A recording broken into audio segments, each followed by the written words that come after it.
разговарале двајца христијани и едни за случката со Содом и Гомора, за рушењето на Содом и Гомора, и едниот кој бил така либерален во разбирањата, сметал дека тоа не се случило вистина, дека тоа е само една метафора за Божјата правда, додека другиот пак тврдел дека Бог навистина ги уништил овие градови за да ги казни заради беззаконието.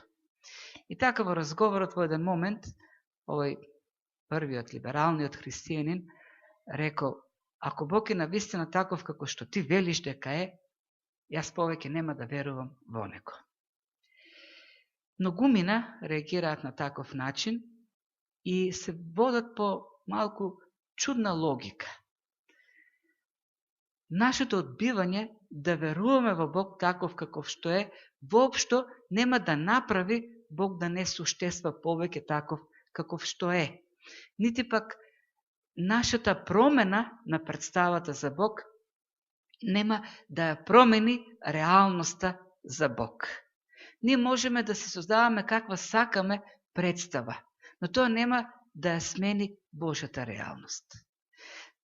Низ целата историја на христијанство се постоеле такви луѓе кои, например, го одсекувале целиот Стар Завет од Библијата. И тие велеле, Библијата не открива еден суров судија, лош Бог, и затоа ние не сакаме да читаме и не сакаме воопшто да вклучуваме Стариот Завет во нашиот канон. Само ќе си го изучуваме Новиот Завет, ќе си читаме само Нов Завет, зашто таму ни открива еден добар Бог. Таму е Исус Христос, Богот кој љуби, кој никого не осудува и кој спасува. Но и ваквата представа не е реална. Зошто? Зашто ако ги читаме внимателно Евангелијата, таму ќе видиме дека Исус Христос зборува повеќе за пеколот од било која друга личност во Библијата. И тој дава најживописни и најстрашни представи за пеколот од било која друга личност во Библијата. Всушност, целата Библија, од Битие, така почна Библијата, до крајот, до Откровение, го гледаме Божиот суд. Гледаме Божјата правда. Го гледаме Бог како судија кој суди. И тоа е реалната представа за Бог. Бог е праведен судија кој го казнува злото. Бог е праведен судија кој суди. И во исто време, од целата Библија, од Битие до Откровение, ние гледаме еден Бог кој по милост спасува. Бог кој ги суди неправедните и по милост ги спасува оние кои ќе се покајат, ќе поверуваат преку верата во него. Тоа е вистината за Бог. И ова послание што го изучуваме, апостол Петар го пишува за да ги предупреди христијаните за лажните учители кои почнале да влегуваат во црквите и да шират лажно учење. Тие лажни учители, како што можеме да видиме, нели, и видовме досега, не само што ширеле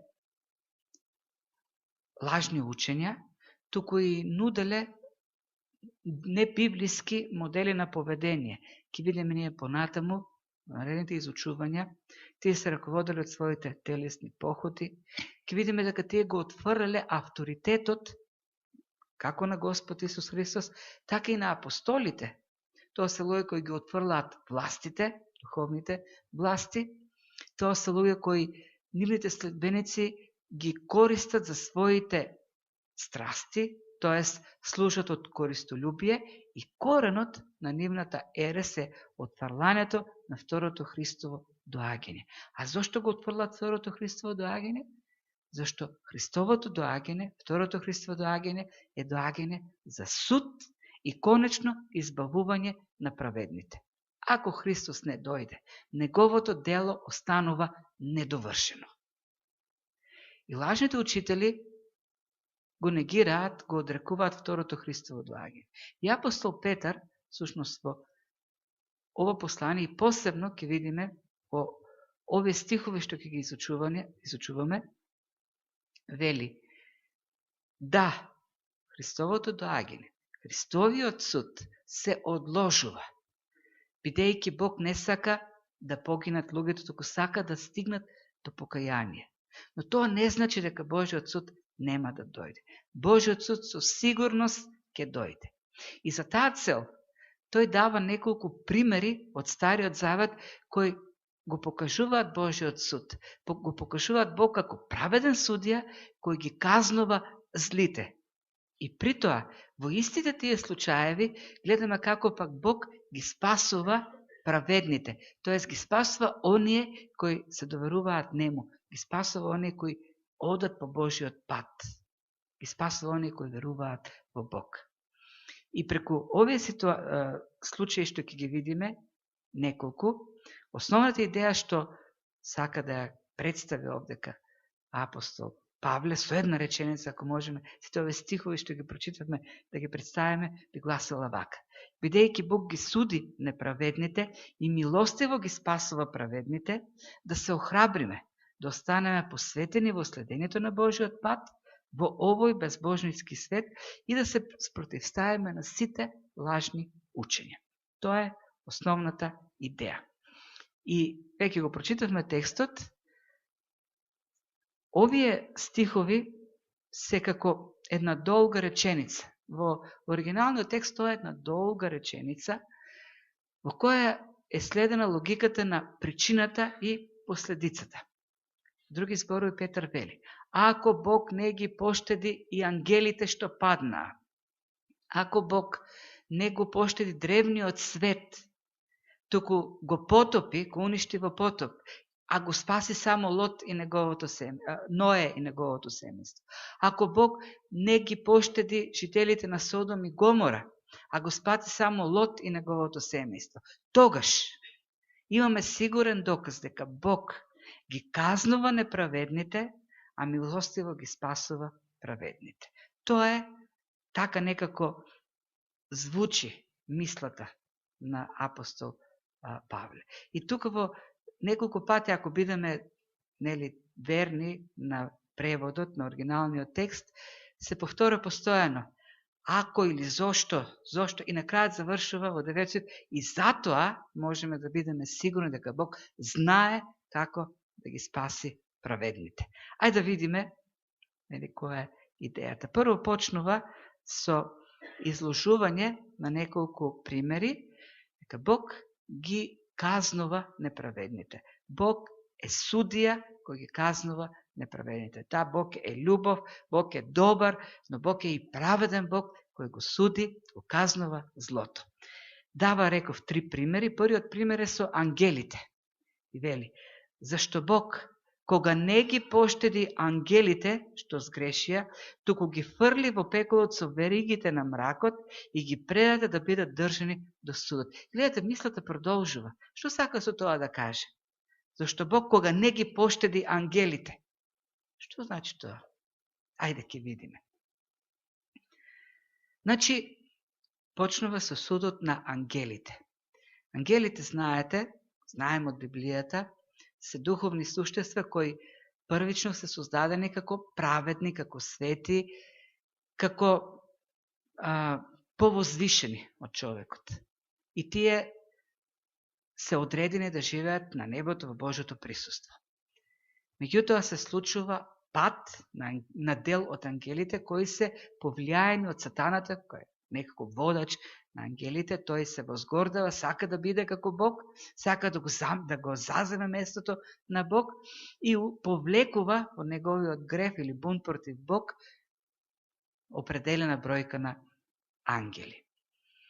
И Бог ги осудува, гледаме, со тоа што ги фрла во пеколот, ги околува со оган, со вериги на мракот, всушност, до денот кога ќе ги суди. Тоа е она што го пишува. Се не знаеме точно за кој точно момент пишува овдека апостол Петар, не објаснува. Некој смета дека овдека апостол Петар говори за случката која опишна во Битие 6 глава. Кога синовите Божи, пишува, ги зимаа за жени, за сопруги, керките човечки. И од тие бракови се создаде некакво супериорно племе нефилими, джинови. И се некои сметаат дека буквално имало слевање во брак меѓу паднати ангели, демони и жени. И од тој сојуз се создадени нефилимите. И Бог ги казнува точно тие ангели, со што ги фрла во пеколот, тоест во бездната или во различни текстови се користат различни имиња. И таму се во окови до судот кога ќе бидат фрлени во огненото езеро.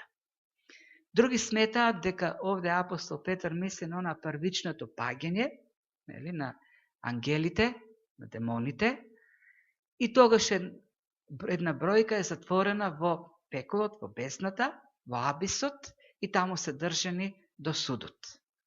Не знаеме точно за кој станува збор. Малку е митолошки ако прифатиме дека демони станувале луѓе и влегувале во брак со жени. Немаме такви случаи во Библијата. Во Библијата гледаме како демони обседнуваат луѓе, постоечки луѓе. Немаме воплотување никаде во Библијата.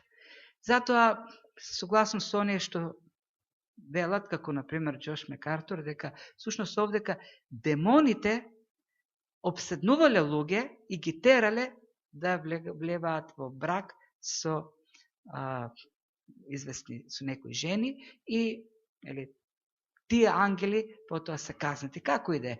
Нешто многу поважно овдека. Петар не ни објаснува за на кои ангели мисли. И тоа не е важно. Важна е она што го привлекува вниманието, употребата на зборот пекол. Не е вообичаениот збор Хадас или Геена. Употребува збор Тартаро или глагол од тој збор, Тартарос. Или, ако буквално го преведеме, тој глагол би значило фрлени во Тартарос. Они во местото каде што се фрлат луѓето во Тартарос. А Тартарос пак е место од грчката митологија, која опишува дел од пеколот, тоест најдолниот дел од пеколот, од Хадасот, од Адот, тоест подолен дел од Адот, каде што се фрлаат најголемите злосторници, најлошите. И всушност овдека Петар сака да каже, тие ангели, паднати ангели, се фрлени во најдолниот дел на пеколот, во Тартарос. И сега, која е поентата? Зошто го пише ова? Која е идејата на апостол Петар? Вели, нели, почнува со зборовите. Зошто Бог, ако не ги поштеди ангелите, туку ги прати во Тартарос. А луѓето во тоа време многу добро знаеле што е Тартарос. Нема полошо место од Тартарос. Тоест, која е логиката? Ако Бог, ангелите, кои се повозвишени од луѓето, на кого им е одредено да живеат за секојаш на небото, во Божјото присуство, тие ангели биле во Божјото присуство. Ако Бог нив не ги поштедил кога паднале во грев, кога се определиле за злото, тогаш колку повеќе треба ние да внимаваме. Не сме поштедени од Божјиот гнев. Ако дури ангелите не беа поштедени од Божјиот гнев, тогаш како можеме ние да се надеваме дека за нашето зло ќе бидеме поштедени од Божјиот гнев? Значи, овдека идејата пак е, лажните учители кои одрекуваат дека има суд. И апостол Петар вели, што да кажеме за ангелите? И не само ангелите, тој говори за еден цел свет што го уништува во потопот. Божјата осуда, и овдека Петар го нарекува стариот свет, потопот на стариот свет, е уште една потвора дека Бог го суди, го судува, го казнува злото, неправдата, безбожништвото. Не. Бог со потоп го уништи цело човештво.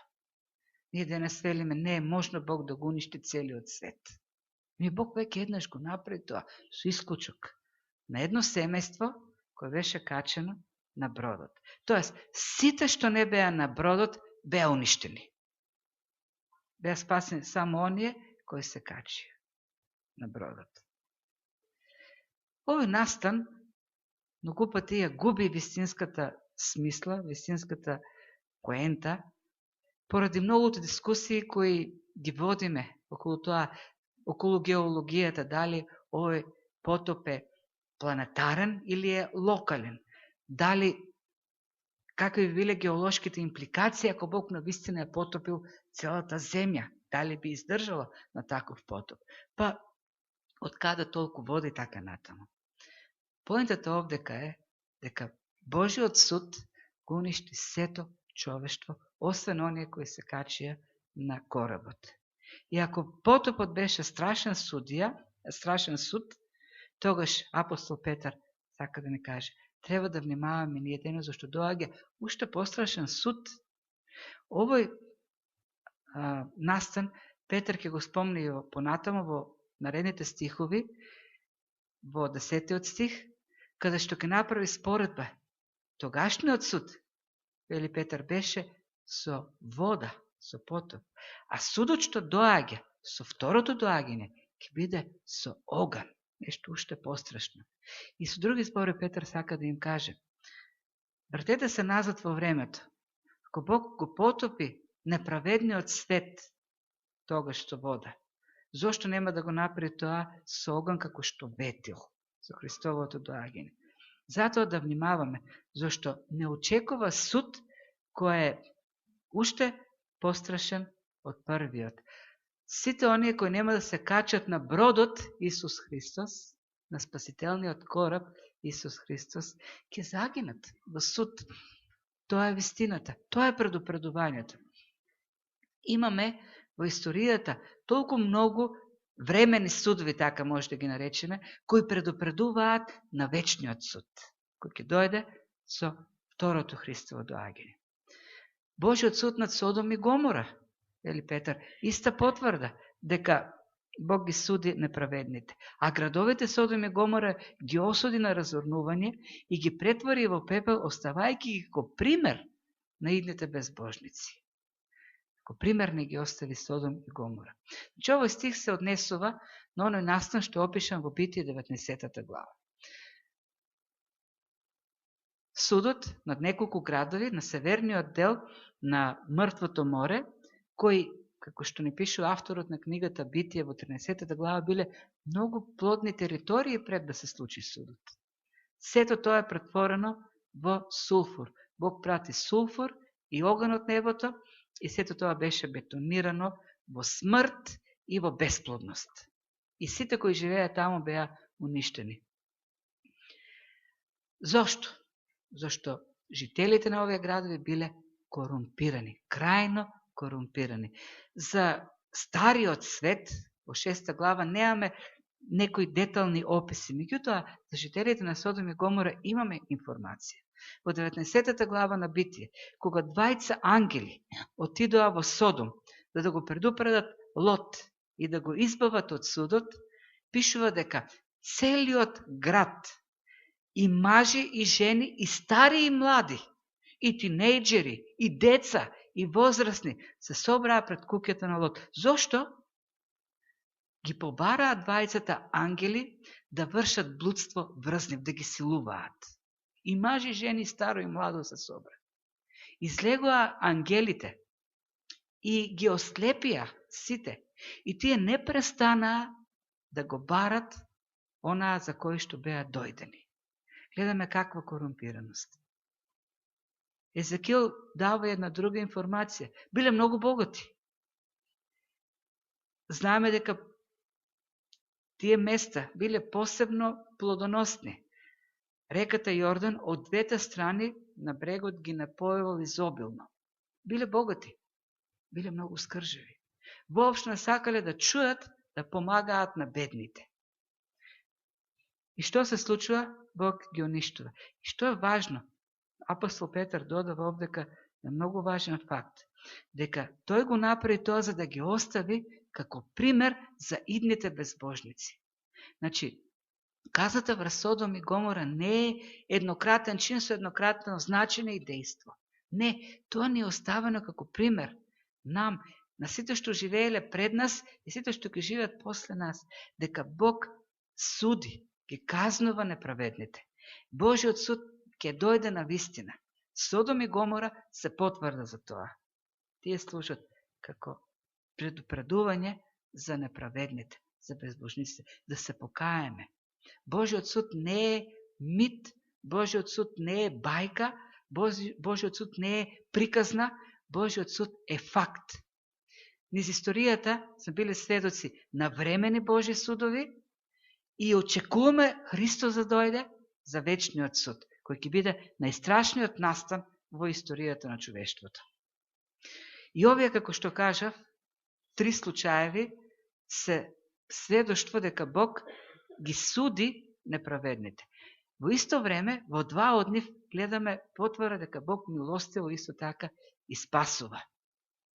Бог ги спасува праведните. Меѓутоа, кога говориме дека Бог ги спасува праведните и кога овдека во сите овие случаи, тоест во 2 од нив гледаме спасение на праведни. Во првиот случај кога беше потопот, Ное избавен со семејството, во вториот случај се избавени Лот и неговите ќерки.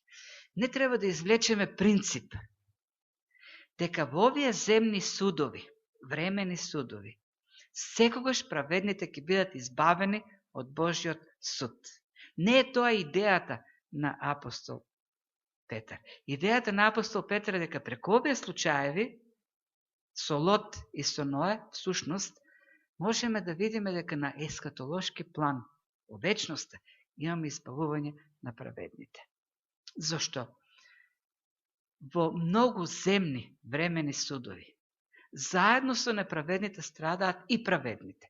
И тоа е факт, тоа го гледаме. Кога беше казнуван Израел, Јудеја, за гревовите, и праведните страдаа заедно со неправедните. Кога Бог уништуваше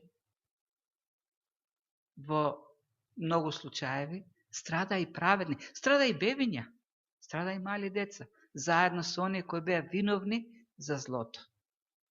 Имам некои кои сметаат дека сидата, например, не е Божја казна. Зошто?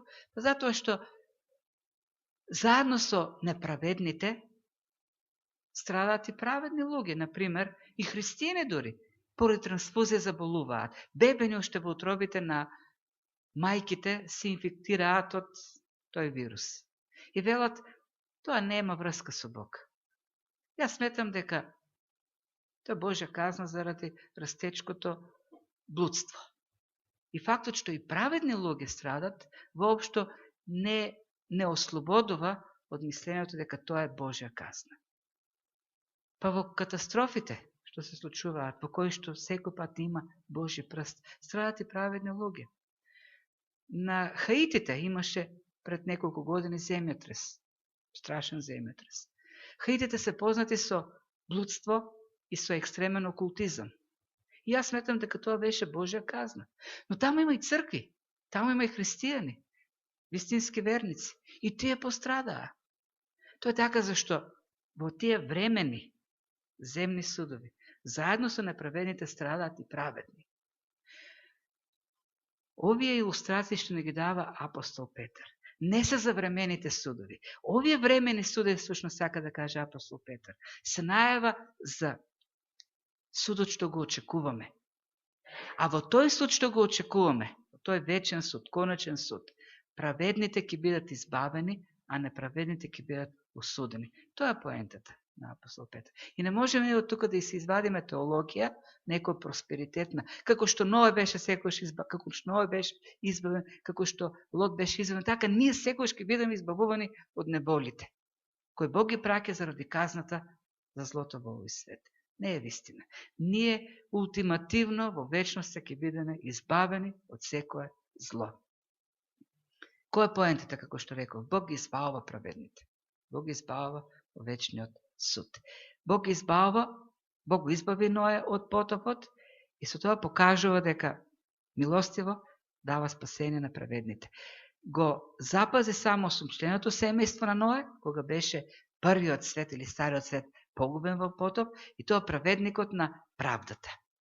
Ова е единственото место во Библијата во кое што Ное е опишан како праведник на правдата, како проповедник на правдата. Но не би требало да не зачуди таквото објаснување, зашто знаеме дека Ное 100 година го градеше тој кораб или ковчег или брод, и тоа на место кој со километри оддалечено од било каква водна површина. И ако знаеме пак дека светот бил екстремно грешен, зол, тоаш може да се претпоставиме какви биле реакциите на луѓето на тоа градење. Обично таквите луѓе се подигруваат, се насилни и знаат да направат секаква беле. 100 години, Ное го трпел сето тоа. И работел на градењето на бродот, и со тоа всушност и проповедал, цели 100 години тој проповедал за судот што ќе дојде. Не знаел како, до тогаш не имало потоп, но верувал дека Бог ќе прати суд на тој тогашен зол свет. Зато тој е проповедник на правдата. Сега, и овдека и потоа ќе видиме и со Лот го пишува истото, праведникот. Беа избавени праведници, Ное и Лот. И како беа избавени? Зошто беа избавени? Може да се извлечеме еден погрешен заклучок дека тие беа избавени заради својата правда. Викторија на почетокот се молеше и потенцираше посебно на фактот дека ние не доаѓаме овдека со својата праведност. Ние сме грешни. И Ное беше грешен. Наречен е праведник, тој е проповедникот на правдата, меѓутоа не беше самиот по себе праведник. Во самата книга Битие, во 6 глава, во 9 стих пишува дека Ное беше праведник, непорочен во Божиот пат. Но еден стих пред тоа, во 8 стих пишува дека Ное најде милост во Божите очи. Најде милост. Што значи да се најде милост? Милост наоѓа оној кој е виновен. Милост наоѓа некој кој не е праведен. И потоа, ако го читаме текстот, ќе видиме дека Ное покажа дека не е совршен, дека не може по својата праведност да биде оправдан, со тоа што се напи и гол легна сред шатор. И така предизвика соблазна. Ное беше спасен поради милоста на Бог. А беше спасен поради милоста на Бог, зашто веруваше во Бог. Тој 100 години ја покажа својата вера. И бидејќи веруваше во Бог, тој го следеше Божиот пат. Тој беше непорочен во Божиот пат. Но тоа не му донесе спасение. Спасение му донесе верата, не праведноста. Бог покажа милост на Ное како човек кој верува и преку верата во Бог се оправдува, како што беше случајот и со Авраам и со сите во човечката историја. Сите се оправдуваат преку вера. Бог милостиво ги оправдува верниците, оние што веруваат. Истото се однесува и за Лот. И многу појасно можеме да го видиме во случајот со Лот. А го избави праведниот Лот кога го осрамотија беззакониците со нечистиот живот. Зашто кога живееше праведникот меѓу нив, гледајќи ги и слушајќи ги беззаконските дела, тој секојдневно ја измачуваше својата праведна душа. 3 пати се употребува зборот праведник, праведна и така натаму. Но ако ги читаме текстовите од 13 глава на Битие до 19, нема да создаде слика за Лот како за голем праведник. Уште во 13 глава, каде што го среќаваме така, во неков настан, кога требаше да се раздели со неговиот војко Авраам, бидејќи имотите им толку нараснаа што нивните слуги почнаа да се карат за храна за добитокот. И тогаш Авраам го повика и му рече: избери која земја сакаш, а јас ќе отидам спротивно од тебе, да не се караат нашите слуги. И што се случи тогаш? Лот го крена погледот и ја види земјата што беше напојувана од долниот тек на реката Јордан и ги посака тие земји за себе. постапи себично. Тој можеше да каже, едната страна на брегот, нека биде моја, ти насели се на другата страна на брегот. Има доволно површина. Реката ќе создаде граница и моите и твоите слуги нема да се расправа. Тој го избра тој дел, а тој дел беше близу пак до градовите Содом и Гомора. Потоа во 19 глава, кога дојдоа ангелите и кога се собра таа толпа за која што спомнав, кои сакаа да блудствуваат со ангелите, Лот им рече, немојте да правите ништо на слугите, еве ги моите керки, кои се девици, никогаш не виделе маж, еве, правите со нив што сакате. Не постапи праведно. Јас не верувам дека Бог би посакал некој да си ги даде така керките за зло. Потоа кога дојде времето веќе да излегуваат, наближуваше судот над Содом и Гомора, ангелите буквално го истуркаа од домот. Неколку пати се спомнува дека тој се двумеше, не сакаше да излезе. Не сакаше да го напушти домот, не сакаше да го напушти граб. И пише дека го грабнаа ангелите, го истуркаа да го извлечат надворот од градот. И потоа, кулминацијата на сето тоа кога остана сам во пештерата со неговите керки, дозволи да го напијат и тие да извршат блудство со него, инцест, за да родат деца. Тоа е сликата за Лот. Како се спаси Лот? Петар вели дека беше праведник. 3 пати. И како беше? Како може ли таков човек да биде праведник? Ами неговата праведност беше преку верата. Тој веруваше во Бог. Неговиот животен пат е поврзан со животниот пат на Авраам. Авраам е земен за пример во новозаветната теологија за оправдување преку вера. Авраам е човекот кој поверува во Бог и тоа му се пресмета за праведност. Истото важи и за Лот, истото важи и за Ное, истото важи за сите нас. Тие поверуваа во Бог и затоа беа оправдани, затоа беа спасени од Бог. Но кога говориме за сите овие настани, кога го анализираме животот на Лот, не смееме да испуштиме она што Петар овде го дава како посебен податок. Вели, неговата душа постојано се измачуваше кога гледаше и слушаше какви безбожни дела се прават во Содом. И ако мислиме дека кога го разгледуваме неговиот живот дека не беше многу праведен, подобро се прашаме ние самите какви сме.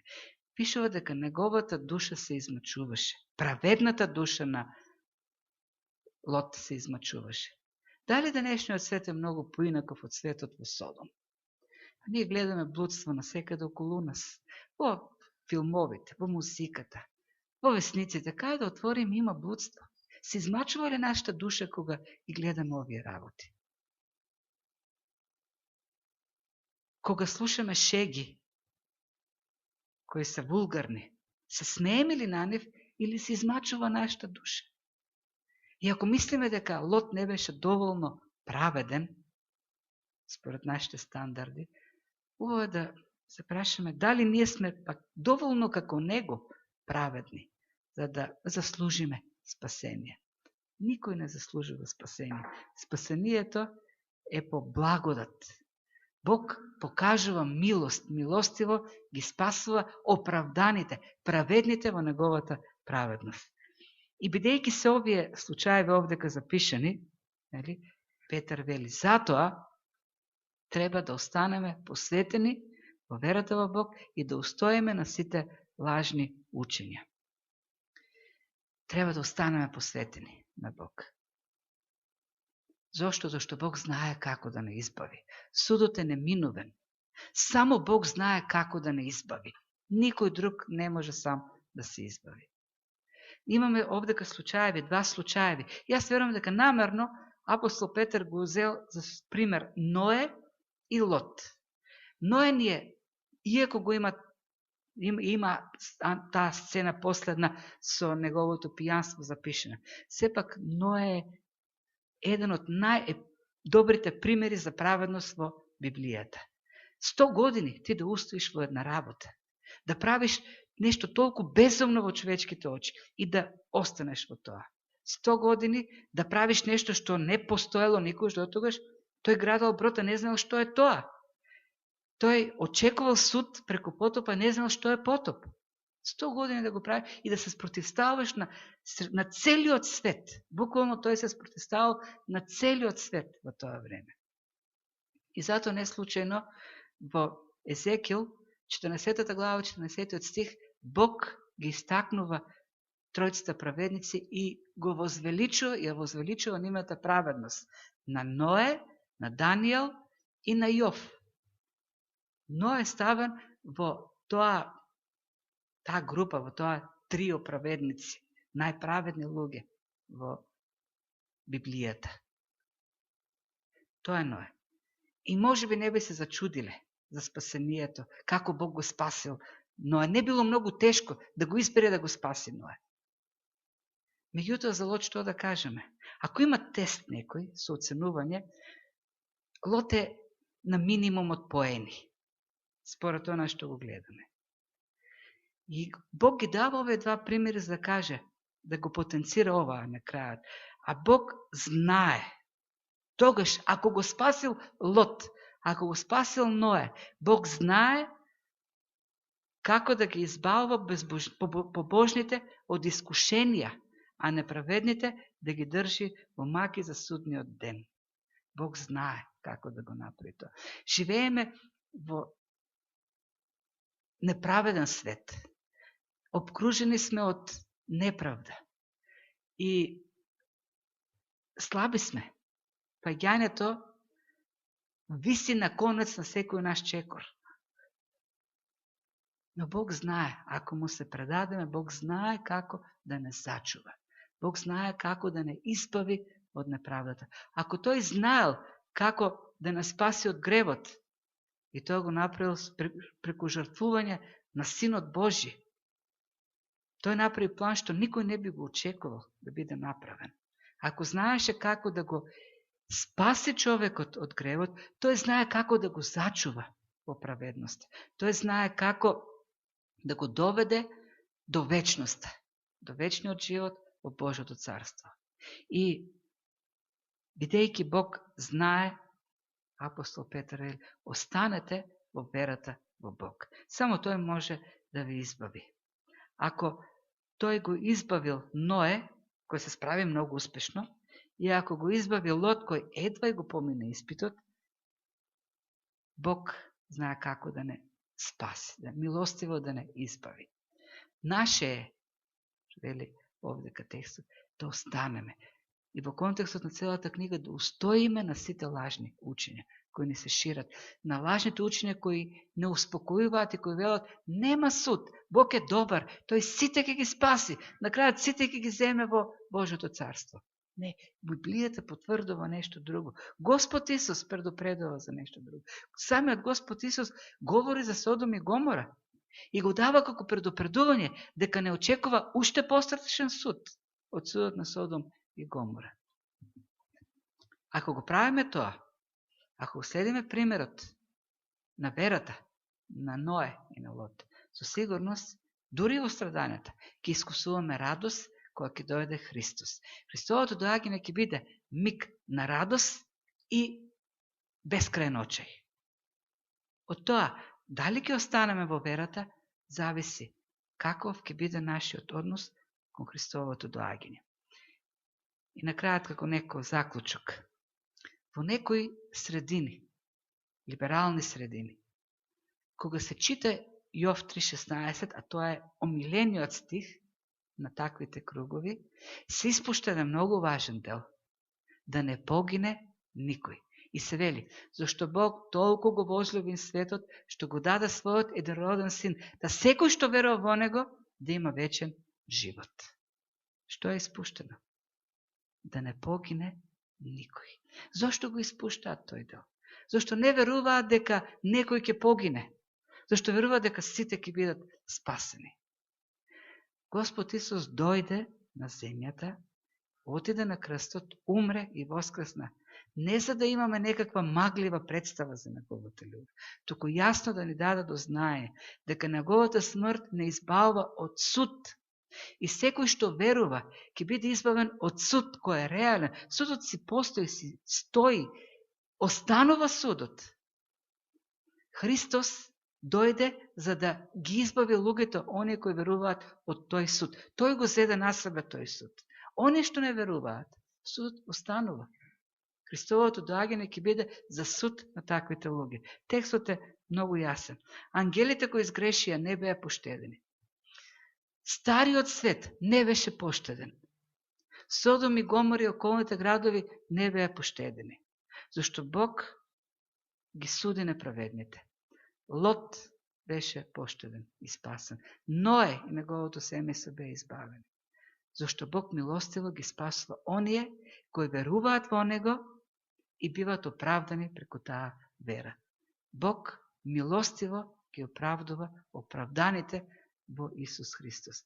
Решението спасте само коработ, ковчегот на Исус Христос. Само верата во Него. Веруе во Господ Исус и нема да погинеш, туку ќе имаш вечен живот.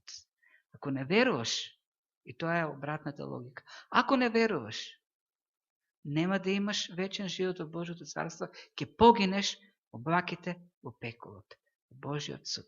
Тоа е пораката на апостол Петар. Оние кои тврдат, кои го одрекуваат тоа, се лажни учители. Тоа е главната идеја на оваа послание, јасно разработена во 3 глава. Христос доаѓа за да донесе конечен суд на злото и конечно избавување на праведните.